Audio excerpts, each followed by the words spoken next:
President wa TikTok nga bulijjo Frank Abaho omuliro ngulaba era nganza kulembera abaana ba TikTok abayina contribution gye bakola eri government nina okwemulugunya kunene nnyo eri President Museveni ne muwala we Natasha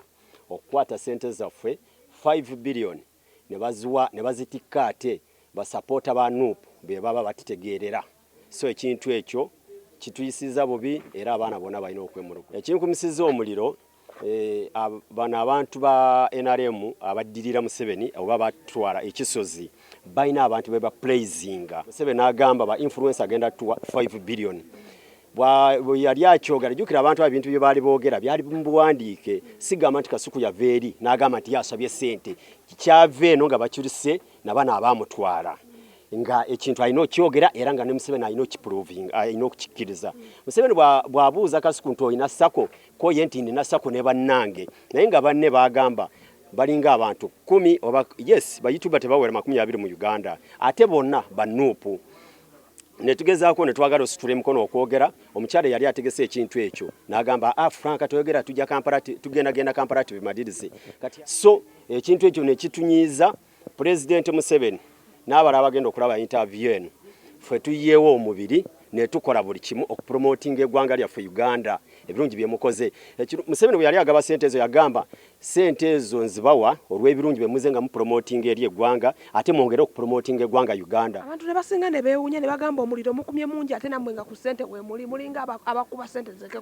ku sente ezo bwe tuteekubira nduulu tetugenda abeerako mbuuza batya Abitex yajjayo sente z'aba promoter kiyakola yanoonya mikwano gye family ye n'ataleeta ba promoter abatuufu okwali omwami gwe bayita Nobert akimanyi promoter munne balude nga bakola loosi mu bivulu n'amuleka kati ate na bano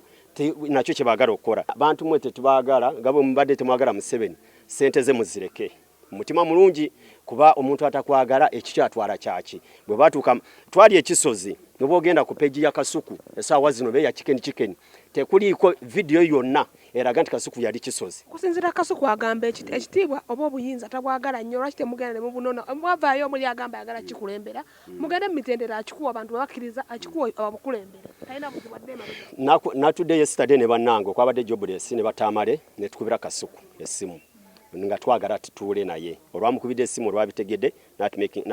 namba zaffe n'atandika ozijjako kati ffe tumunoonyezeewa newe tetumanyiyo ate tetulina na right egende ewuwe ffe omulanga gwonna tukubira bana bagenda ozigaba okuli Natasha ne President Museveni sente ezo bw'oba waziwa abaana ba promoting eggwanga Uganda ziwa abaana abakuwagira yo criteria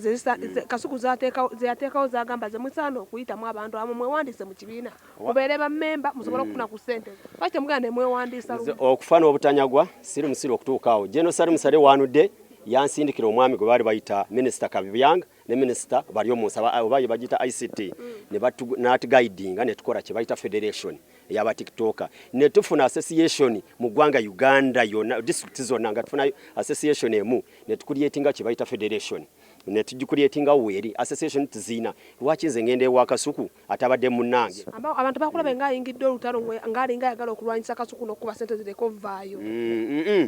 tezijja kulema vaayo zijja vaayo no kuzino 5 billion Kasuku ne bane babaweeko milioni nga 5 fe batuwe 4.5 watuli bangi bali 8 oba 5 YouTube ziri 8 na yabahu no ba YouTube fe mu Uganda betumanyi tebawera 10 fe tuli abantu nga 5 ba TikTok abakola omulimu guno Kasuku bamuweeko 5 ne bane fe batuweeko 4.5 billion zijja tumala